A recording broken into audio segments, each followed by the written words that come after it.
Hello there, and welcome to Pink Milk, where we serve Star Wars queerly. I'm your host, Bryan, and we are about to get on the inside.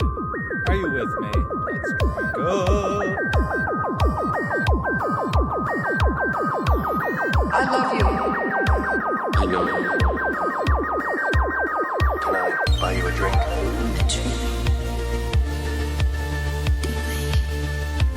Broken Town walks both worlds. Before we die, I want you to know. We can bring all tribes together. We are going deep inside the Lucasfilm walls, y'all. We're going deep in a way that we never do here on Pink Milk. So I'm very, very excited for y'all to listen to this upcoming conversation that was so wonderful, and it lasted so long that it's not one, but two parts. So here is part one. You will get to hear part two of my conversation with our friend, Jake Niemeyer, who has worked on The Bad Batch, Tales of the Jedi, and a whole host of other non-Star Wars things. And he's a big Star Wars fan himself. So to hear some perspective as a fan, as a professional in and out of Star Wars, I think we're in for some really, really good conversation. This week, it's really about working in Lucasfilm and the idea of Star Wars and how to write for Star Wars and what it means to be in Star Wars and Disney before and after the acquisition, all of those things. Next week, we're going to talk about some queer stuff and being queer in the industry, being queer in Lucasfilm, being gay out in the world. That's next week, though. Right now, get ready for my talk, our talk. Let's hang with Jake. Let's go. Drink up. Well, hello there, everyone, and welcome back, and welcome our friend Jake. Hello, my friend. How are you? Good. How are you doing? I'm doing super duper. Before we get going, a couple questions for you, my friend. How do you identify? As gay. Very nice. I go by he, him pronouns. I love it. I love it. Can you tell us a little bit about yourself before we get going on this big old conversation? Sure. I'm an assistant editor. So I've worked on a handful of TV shows now. Before that, I was doing lots of commercials and branded content and all those internet videos of all sorts. Trying to think. I worked on some Disney Parks videos, which were fun, where they would take the Disney Channel stars to Disney World and have their best day ever and cheesy things like that. And immediately before that, I worked on videos for Andrew Christian, which was a bit of a cultural shift. Yeah.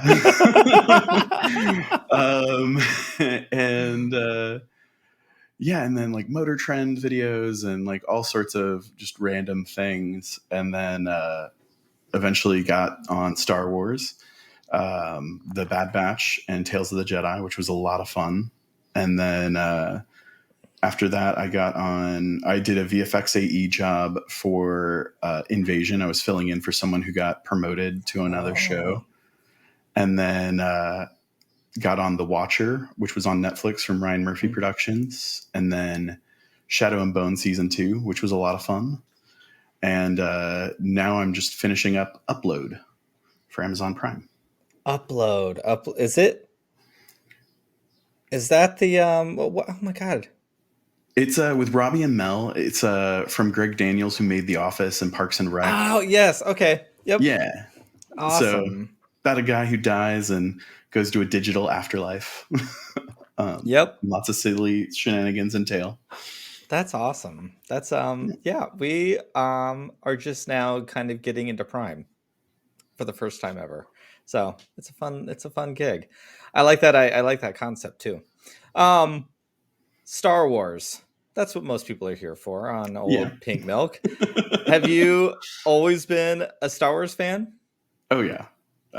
From I think it was first time I saw a Star Wars movie, I had to be, I don't know, 2 or 3. And, it was back in the early 90s. It was probably actually right around the 10th anniversary of Return of the Jedi, because that was what was playing on TV, and back then, like we only had a handful of channels, and so my mom would like cycle through the channels and stuff.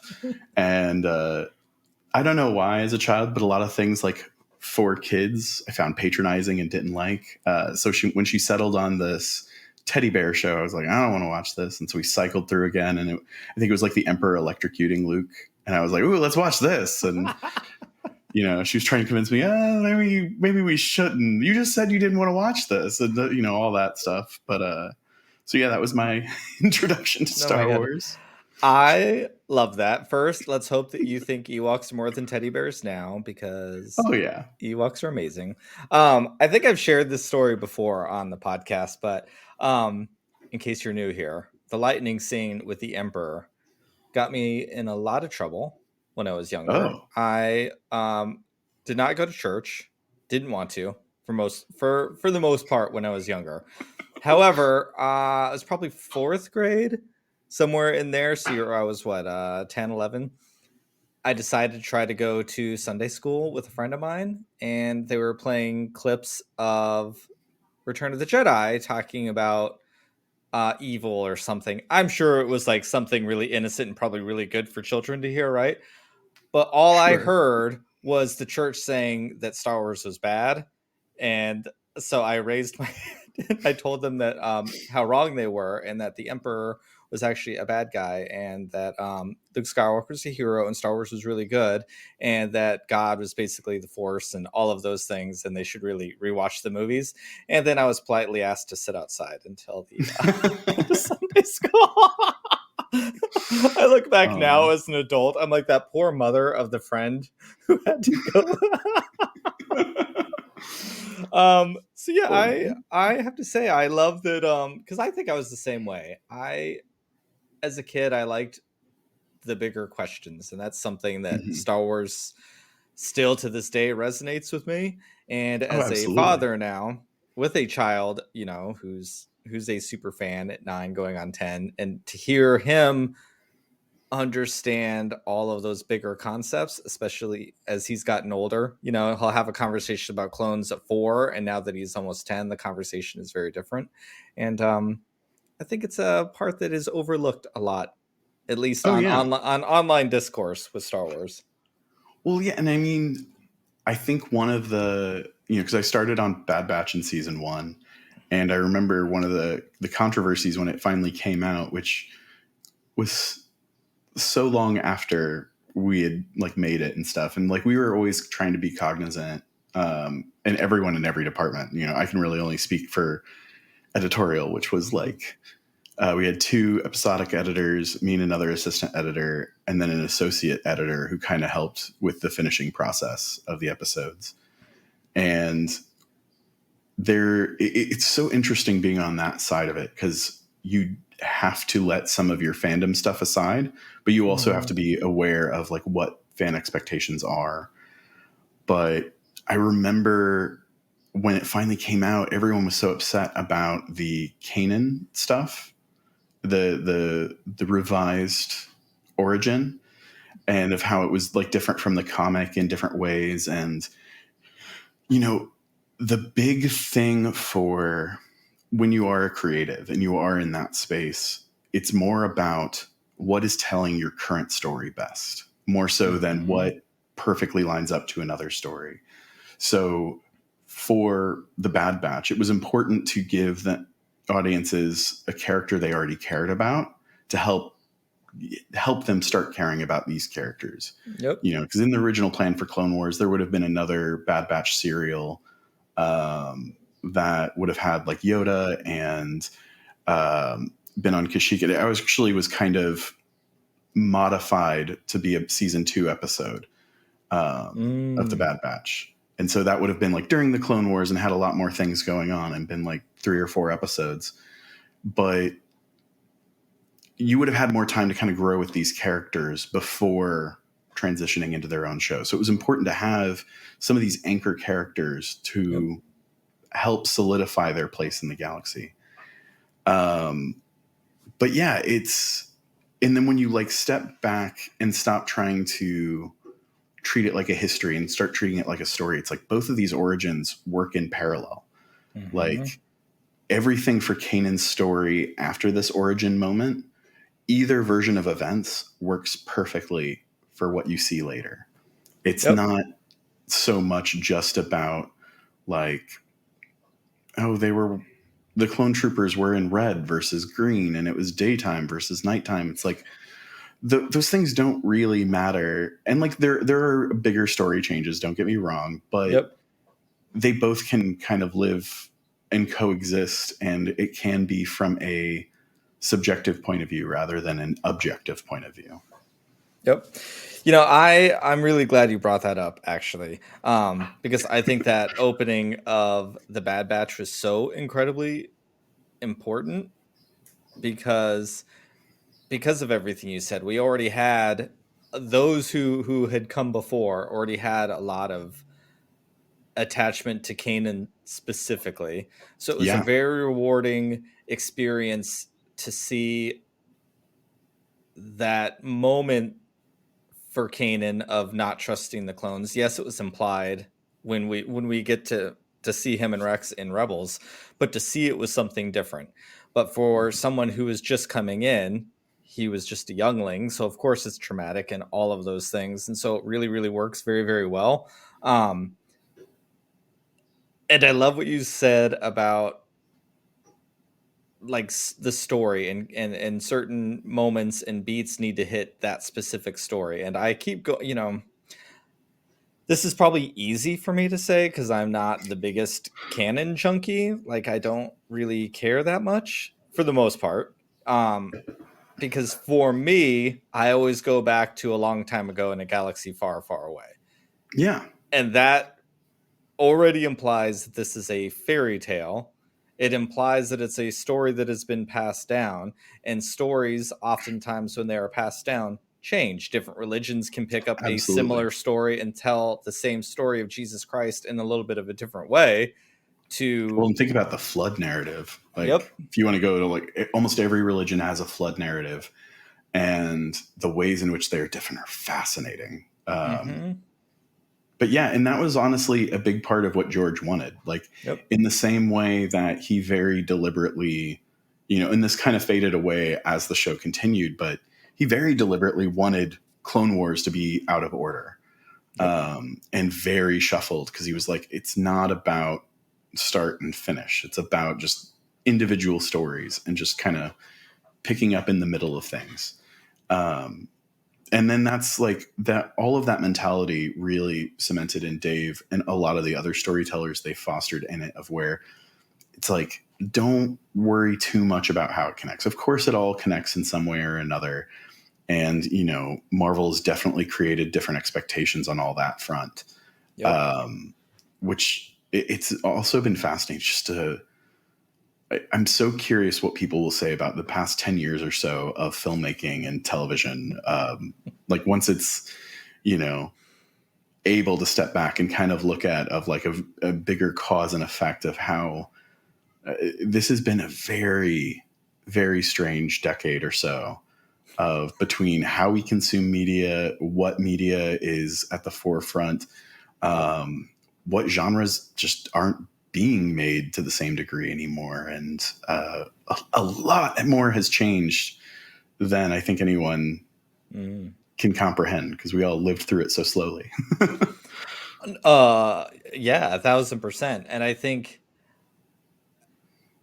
actually the MCU's effect on everything is fascinating to me as well, because like Star Wars has always done the same thing that they are currently doing, except for now it's being spoken to as this cinematic universe and interconnectivity, which, you know, I loved that for Marvel. It was great at the time. It was cool, but the fact that it was needed to be everywhere was really frustrating. And I'm curious what's going on now, because at least at the time that we're making this, like the last few MCU movies have not been as financially successful as they had in the past. Again, I'm not on like MCU Twitter, but I always felt like MCU was always praised no matter what. And like Star Wars, like, you know, blinked wrong and it was all over and it was awful. That was like my perception. Whether or not it's true or not, I don't know. Yeah, I think there's a lot of factors to that. Like every 10, 15 years or so, there's a genre boom Mm-hmm. and then it naturally subsides. So I would say superheroes is the current boom that is subsiding. Before that, there was a fantasy boom in the 2000s, between Pirates of the Caribbean. You had some of the early comic book movies. You had Harry Potter. You had Narnia. You had all of these big franchises trying to do fantasy. Um, and then before that, in the 90s, you had all the disaster movies. And then in the 80s, you had the slashers. And then you also had the teen coming of age movie boom, which kind of lasted through the 90s. In the 70s, you had the eco horror, and you had from the late 70s to early 80s, you had that sci-fi boom. And then in the 60s, you had some of the last big musicals. You had all these character pieces that were trying to challenge the Hays Code without breaking it. And and you can just go back decade by decade. The 40s had the film noir trend, and in the 50s overseas, you had the different trying to basically the inverse of It's a Wonderful Life. You had Bicycle Thieves and French New Wave and all of that stuff coming in. So it's like I think the big difference to now is we didn't used to attach cultural identity to film genres or franchises in the same way we do now. We didn't used to do that in the past. Yes, there were fans of different things, but that wasn't the like monoculture, so to speak. Yeah. You had Star Wars fans and you had Star Trek fans, and you had a lot more fandoms when you get into novels and things like that. But like, it wasn't to the same degree where people would be insulted as Westerns started dying out in the 50s. Like, people weren't like, but how dare you say Westerns aren't what's going on anymore? And some people do make Westerns their entire personality. Don't get me wrong. Like that country music, like there is a culture around that, but it's okay for things to ebb and flow. And I think with Marvel, kind of similar to what Star Wars had to do after the success of Mandalorian, in parallel with the less than success of Rise of Skywalker, just got to readjust, reformat the budgets, and find a way to keep it going, but realize you are going to be catering more to a specific audience rather than all audiences. You're not going to be the everything that you used to be. It's I love everything that's going on in Star Wars. Some things have hit better than others for me. Yeah. And that's fine because that's everybody. And that was an adjustment for a lot of people when George sold Star Wars, because we knew we were going to get a lot more of it in a larger form. I mean, there's always been a ton of Star Wars with books and comics, but in like mainstream, we were going to get a lot more of it than we had ever had. Yeah. And therefore, like, I knew I was going to have to kind of prepare myself to possibly not like a Star Wars as much as another. And that was honestly, like, I care about this probably too much. And that was very hard on me, but Same. I made it through and it's fine. I started on Bad Batch right after being less than thrilled with Rise of Skywalker, which was very awkward. And when I say that I wasn't necessarily, a lot of my coworkers had more harsh opinions than I had, which was also fascinating because there's, anytime you see someone online, they're like, oh, you work there, so of course you love it all. And it's like, that's not how reality works. We're still human beings. We're not robots. We haven't been replaced by AI yet. Yeah. Yeah. Well, that writer's strike, and who knows who may follow. But yeah. So, and it's interesting to have to, grapple with all of it, and accept the ones you don't like. As far as like, I remember, I don't know, like in a rewatch of the prequels, like maybe 10 years ago, like whenever, or it wasn't 10 years ago, it was a little less than that. It was when the Machete Order first became popular, Yep. like when that blew up. I remember like going through and really watching it all and being like, it's interesting that I think Phantom Menace is a much better film than Attack of the Clones, Mm-hmm. but Attack of the Clones is more relevant to the overarching story. And having to kind of like, well, so which is better or which is more important, and kind of wrestling with that in a different way. And then, you know, I think with time, you can accept the things that you don't like. Yep. Like there are, you know, and then have a more nuanced opinion about some of these things. It's like, Yep. I think the storytelling in Rise of Skywalker is not the strongest. And hearing the writers talk about it of like, you know, they went in with, we want to create visual moments that really are exciting for us. And that, you know, if this is our last chance to work on Star Wars, what do we want to see? And then we'll worry about stringing it together later. It's like, that's not how I'd approach a screenplay. But to their credit, it has some of the most stunning visuals I've ever seen. Yep. You know, I think Exegol in particular is something that's just beautifully realized. The ice asteroid planet thing at the very beginning, gorgeous.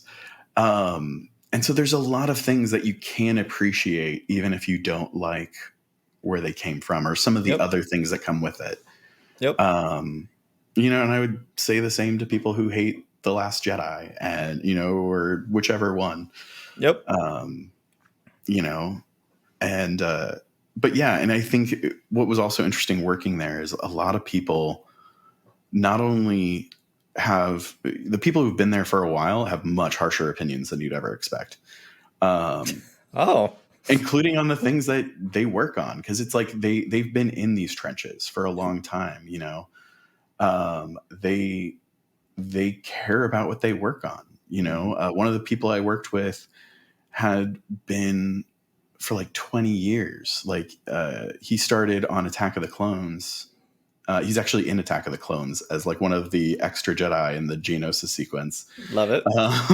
And then like he worked on the Clone Wars cartoon. He worked at ILM. Like I know he worked on one of the James Bond movies, and you know, he came back for Rebels and Bad Batch and Resistance, and so much of these teams have been one consistent team for a very long time. And it's like one person will switch out every now and again.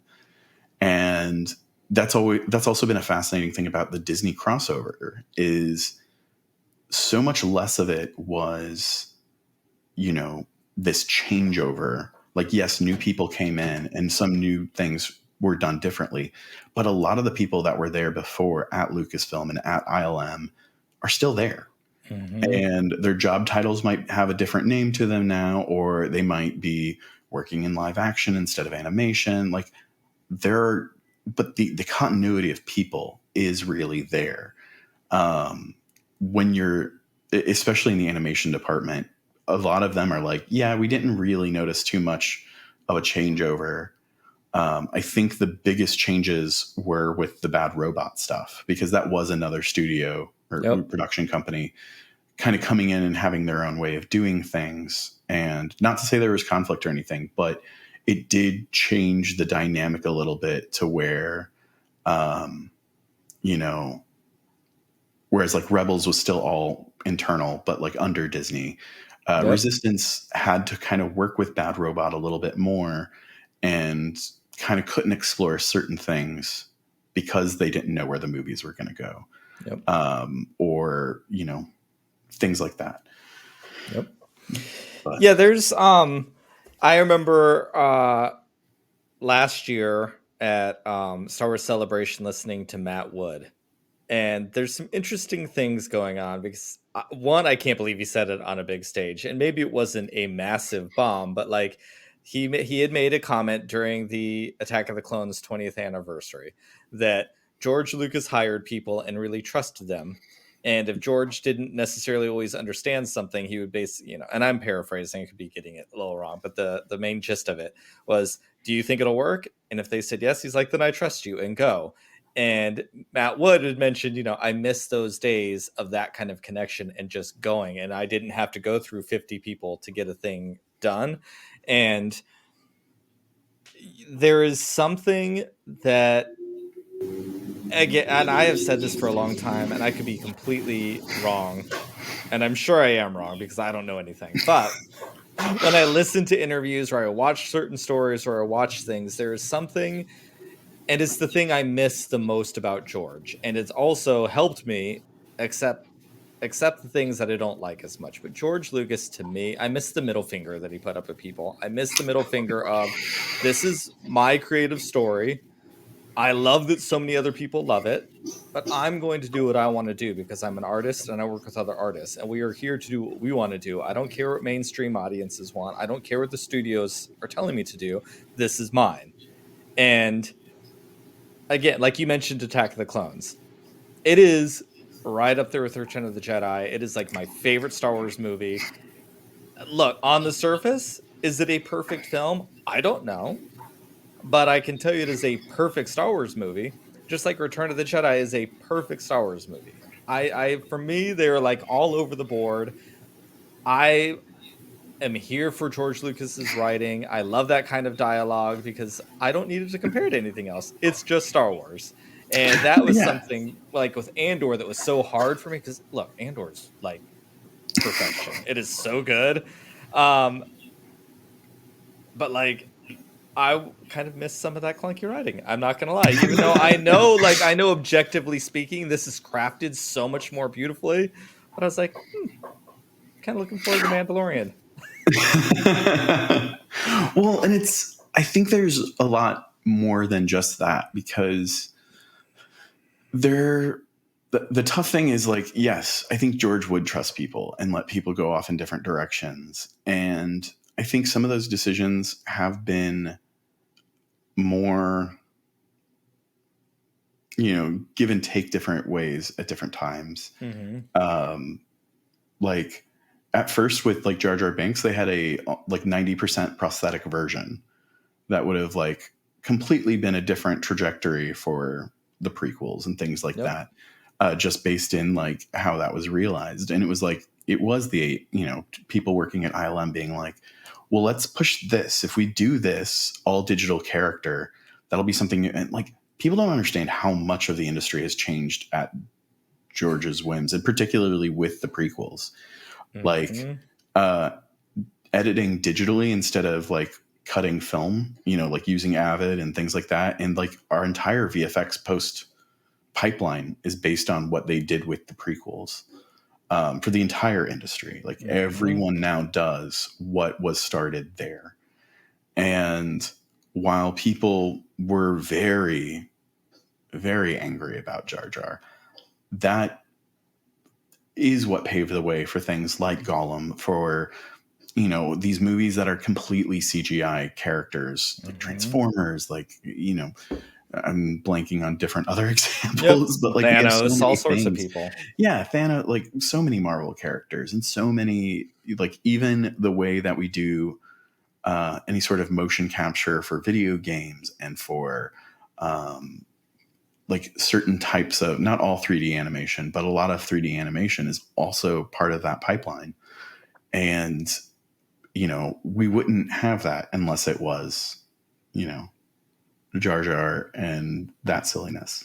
Yep. And, but I think at the same time, though, it's like under Disney, I think there are a lot of people who want to do that and who are trying to do that. But then there are just so many people who work on a film to the point to where it's not, you do need one person steering the ship. And sometimes they're going to make decisions that not everyone likes. And, like Solo is an easy example. Lord and Miller are super talented writer-directors, but they come from a more improvisational background. Yep. They, from all the reports, I don't have much insider info. I've heard a couple stories, but like from all the reports I've heard, it's much more that they were looking to do something much sillier and much, on the spectrum between, the original Star Wars trilogy and Spaceballs, they were probably a little closer to Spaceballs than they were the original trilogy. Mhm. And there were struggles on set. That's where, I don't know if anyone remembers all the reports of Alden needing acting lessons Yep. and stuff. And it's not because he was a bad actor. It was because he was on set and suddenly he was told he can't do any of the lines that he's memorized. And there was a lot of that kind of conflict, and it was really upsetting the producers and co-writers of the film. And that's when they brought in, the head of the studio to say, like, hey, there's a major conflict going on over here of where the writers are wanting one thing, the director is wanting a very different thing. And it's creating a sense where a lot of people under that don't know which direction to go. And Yep.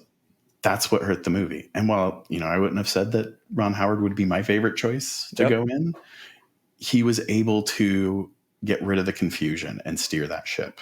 And on time, them losing those extra 6 months to be able to have a Christmas release instead of being released. What was it? It was like the week between Deadpool 2 and Infinity War. Mm-hmm. How is that movie going to ever make money? Yep. Reshooting 80% of the movie and then being released right then. Like, it was in some ways set up to fail. And I don't think by anyone's intention, but it just, things happen. That's another one. Cracks me up. The conversations around that movie. It is my favorite Disney era film. Like, Really? I see everything, right? Like, I mean, you can't not. But again, to me, it is such a perfect Star Wars movie. It is just so Star Wars. Thank God it was not what it looked like it was going to shape up to be. Because look, I'm here for a spoof movie. That's fine. But not a Star Wars spoof movie. Don't make fun of yourself. Like. Well, even, but that's also kind of what Detours was. And that's, Yep. I think part of where that got shelved was they were realizing, like, while there are funny jokes, and I think maybe now, especially because so much time has passed now, it's like, I've been told a lot of the relevancy of some of the jokes would just kind of fall flat now. Yeah. I would love for it to get released under that, like, Star Wars vintage label, or if they were to do Star Wars Legends on Disney Plus or something. But, they were just like, the tone of George's world and humor and the tone of, the Robot Chicken guys, it just doesn't fully connect. Yep. And that's okay. And I think there's room for things to be more than just kind of what it was, in the same conversation of, like, Andor being very different to everything that's come before.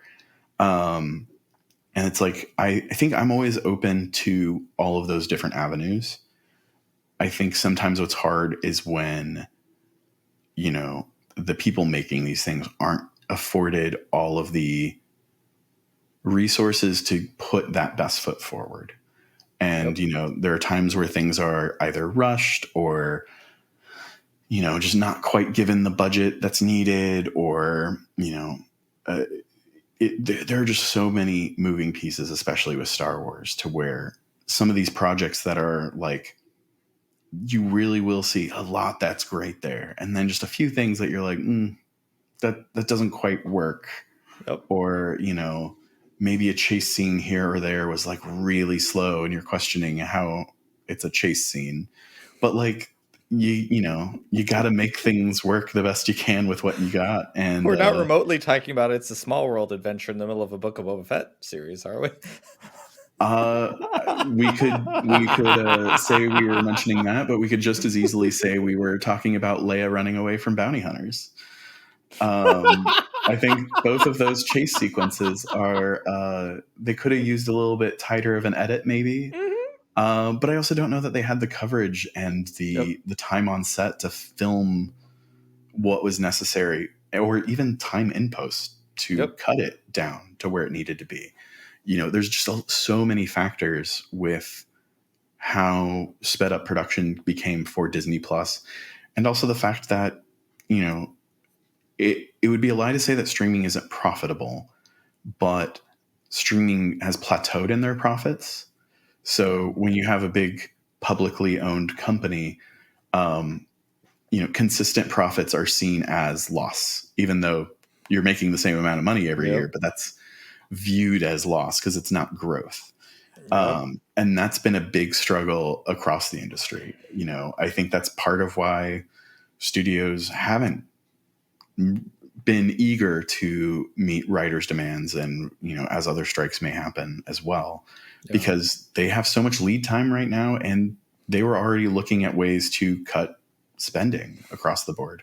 Between, if you want to look at the Warner Brothers shelving things permanently and forever for tax write-offs, if you want to look at cancellations, if you want to, there's so many things where it's just, there's going to be a big contraction in the amount of things getting made for all of these platforms and the amount of money being spent on them, because there is an economic model right now where everyone is committed to infinite growth. And while I don't believe that's sustainable, that's the market we live in. And it is going to be hard going forward to they're probably, all of these big franchises that have been pumping out so much content, like the MCU, like Star Wars, like DC, they're all going to start slowing down and spreading out because they have to. They have to, and that also is going to mean everything's going to come back to theaters. We're going to have a lot less streaming original movies and start putting things back out in theaters again, because things don't make money at home. If there's something that you really like and you want more of, seeing it in theaters is a big way to help get more of it. The better it does in theaters, or, in some kind of sales and viewership numbers on streaming is the hardest thing right now, because first of all, no studio is going to ever release that information publicly. I think that's the one demand of the strike. It's just never going to happen. But it's no one knows what that means. No one knows really how that correlates to subscriber numbers. All they can really say is when releasing a new thing is a jump in new subscribers. That's the closest they can have with something making money and really tracking publicly. So it as far as being a consumer and trying to steer what you want more of, that's how you do it. That's where anyone who was like, oh, there's no way these other Avatar movies are successful, it's like, the amount of money Avatar 2 made, they're not slowing down on 3, 4, and 5 by any stretch of the imagination. But these Marvel movies, whether they're good or not, doesn't matter. If they're not making the amount of money they need to make to justify their existence, they're going to slow down. They're going to get lower budgets, so on. Just like Rise of Skywalker. And part of it, it's a little too early to blame it on COVID, but it didn't make the amount of money it was expected to make. It had a big drop off from Last Jedi. And from Solo, it did better than Solo, but it was expected to do much better than Solo. And that's where, on top of COVID, but that's where, the movies kind of dried up for a little bit, because they had to kind of figure out, how do we get back to what people are wanting? It's got to be such an interesting thing, because we are I'm curious, you meant, where we are right now in streaming and things in the theater, how all of this is working clearly isn't working the way it needs to, but it can also never go back to where it was, because now we have different expectations. So it's really interesting to see what's going to come out of this. And I do agree,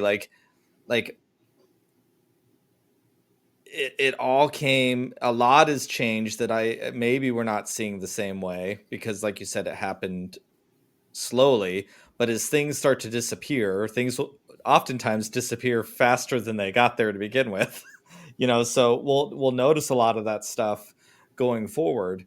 And I'm really curious to see what Star Wars is going to do with that.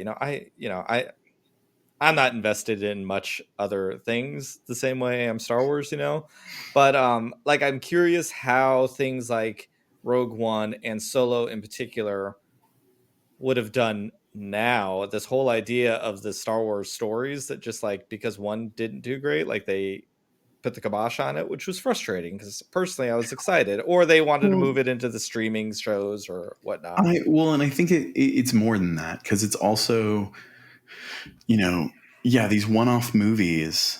Both of them had such severe production issues, Mm-hmm. and then when you have that, and then it's like the amount of return on investment, and then the success of the Mandalorian. Like I think they're all going to come back, but it's not going to be quite in the same way. I think Yep. again, it just needed a regrouping of like, okay, what stories are we going to tell and how? Yep. I also think that the Skywalker saga, as it were, being over, it kind of forces us to go in new directions. Mm-hmm.